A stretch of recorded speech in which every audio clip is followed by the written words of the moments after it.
This is the On Humans podcast with your host, Ilari Mäkelä. And I am excited to announce that season 2 is very close to its launch. It will be out on the 17th of June. But that leaves space for one or two highlights from the first season. This one is from episode 18 with economic historian Brad Delong.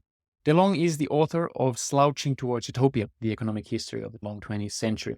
That book contains a lot of interesting stuff, but a lot of our discussion with Delong focused on his claim that 1870 was a kind of watershed moment for humanity at large, a moment when modern corporation and industrial research lab made invention of new technology something of a standardized, routinized part of everyday life. It was something that he claims allowed lonely geniuses like Nikola Tesla to have a team around him for the first time. A team which would ensure that his lack of managerial and social skills would not be a hindrance to technological invention. Tesla would invent, and George Westinghouse and the rest would execute, produce, and distribute. Humans had, for the first time, properly invented inventing. And with this, the world started its long escape from poverty, first in the West, then in the rest of the world. Now, this is all very fascinating, but there was a particularly interesting moment in the discussion where DeLong argues that this really became a problem for Marxism in general, because Marxism was explicitly based on the economic model of the early 1800s, the steam power economy. But before jumping straight into the issues with Marxism later on, we start by discussing DeLong's claim that there was a lot of truth in Marx's and Engels' thoughts, and that in order to be rich before 1870s, the pretty much only way was to run what he calls an extraction and exploitation machine. So here is, one more time, Brad Delong. I've heard you say that before 1870, most people didn't get rich. Most people lived somewhere close to the poverty line. And if you did want to be rich, the only way to do it was to run an extraction and an exploitation machine. Why? Well, how else, right?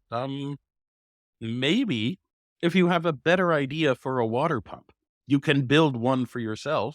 But if it really is that much better a water pump, other people will look at it and will immediately copy it.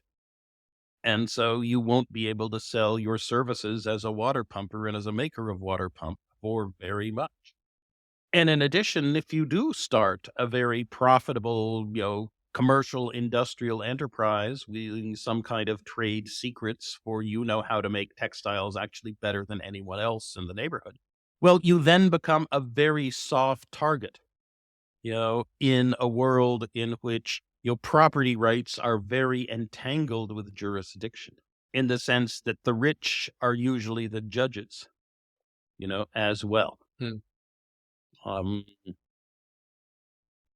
So when Marx writes in mid 1800s that capitalism is an extraction and exploitation machine, would you say that he's kind of right about the capitalism of the time? Yes, property is theft. When Proudhon said it was very close to being true, right? That how would any individual actually manage without having their hooks into what is basically a force and fraud exploitation and domination regime in which thugs with spears collect taxes from the peasants and in return offer nothing useful except possibly protection from the next group of thugs with spears miles away, and in which the thugs with spears have their tame accountants, bureaucrats, and propagandists there to explain that this is how much you owe them. And if you don't pay all your taxes next year, you are then in a social gift exchange position of obligation to the local lord because he has done you a favor in not collecting all the taxes that are due. Plus, backed up by the idea that Gilgamesh, king of Uruk, deserves to be king because he's 2/3 god and 1/3 man. And propagandists are eager to tell you this as many times as possible. And people like Westinghouse are able to not run an exploitation extraction machine, but get rich by investing in inventions that will help everyone. Is that right? Yes. And you could get rich through mercantile adventures before, but those always had a quasi-military edge. At the very least, you need caravan guards and lots of and nasty caravan guards to get through, even if the principal purpose of the thing is mercantile. Medieval European monks, when they describe merchants, often describe them as homines duri, as tough men, tough guys, precisely because they move from place to place carrying valuable goods in an environment of very uncertain law and order and next to no enforcement. They very much have to be the case that every one of their caravans, that every one of their barges is sufficiently well armored that no local bandit or even no local landlord or no local prince will think it worthwhile to simply take it, kill them all, and pretend he doesn't know what happened. Yeah, yeah. And so I do appreciate the picture. I sometimes find it frustrating when people just use the term capitalism to describe everything that has happened in the money world for the past, whatever is it, 300, 500 or so years or something. Yes, And I yes, assume yes. that what British and East India Company is doing with guns must be the same thing as what a modern corporation Yeah. is doing. And also is puzzling, right? Then in Friedrich Engels, it was pretty clear. You had feudalism, and then you moved over the course of 700 years or so to capitalism.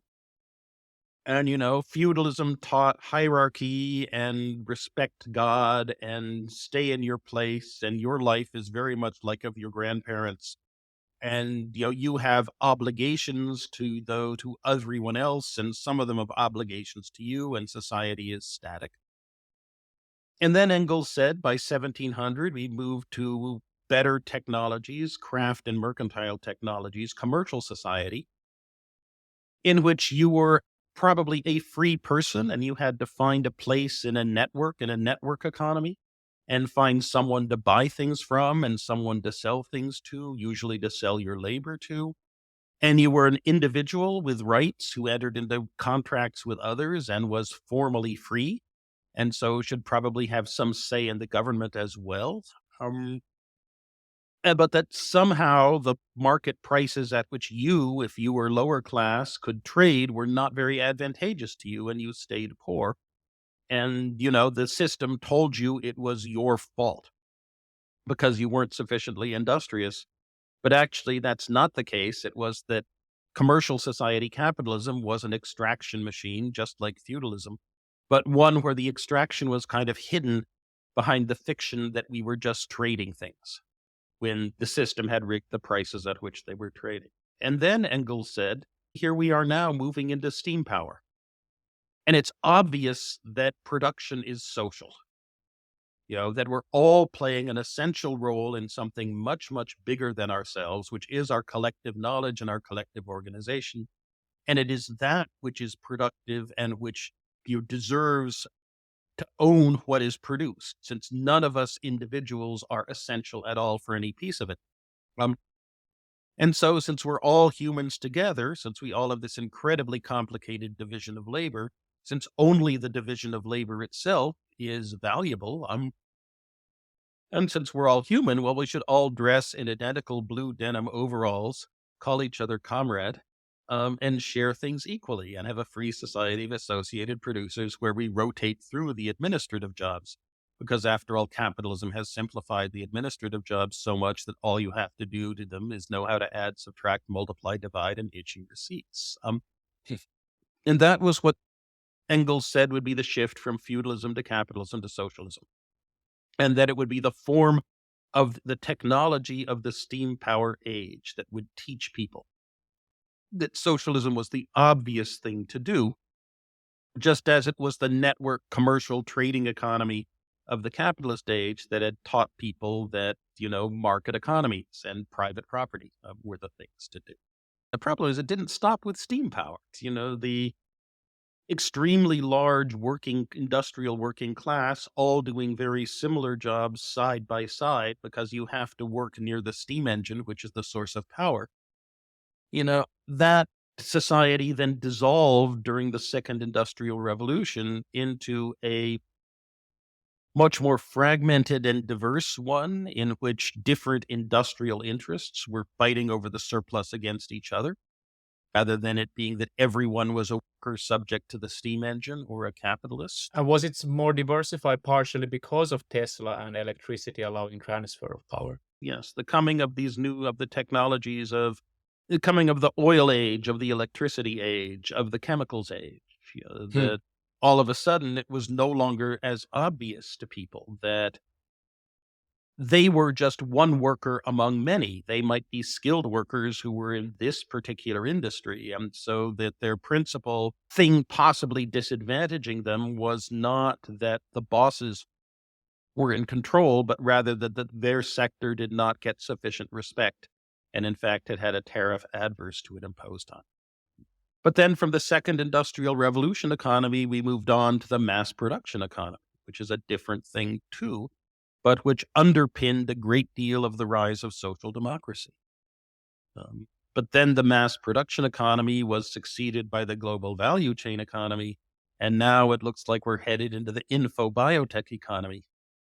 And each of these really is a different mode of production, and is one in which the workplace and the way it's organized teaches people different things about how society should and ought to work. Hmm. And calling them all capitalism and saying we really all should be wearing identical blue overalls and sharing things equally and recognizing our common humanity as cogs in the production process. The lessons that Engels said steam power society was teaching, and Rose rightly saying steam power society was teaching. To align all of these things, to say steam power, second industrial revolution, mass production, global value chain, and infobiotech are all just Hmm. one thing called capitalism, causes a great deal of confusion. And Yeah. Yeah. they tried to solve it. People tried to solve it by talking about late capitalism. Right? The problem is people started talking about late capitalism in 1905. Okay. And by now we're still later, late, post-late, later capitalism. So that was a brief segment from episode 18 with Brad Delong. In the original episode, we continue discussing the same theme. I pressed along a little bit on the ways that extraction and exploitation have, of course, not left the world after 1870. And his answers are very worth hearing. So if you enjoyed this, then please do consider heading to the original episode, number 18, and listen to the whole thing. And also do please stay tuned for season 2. But until then, take care.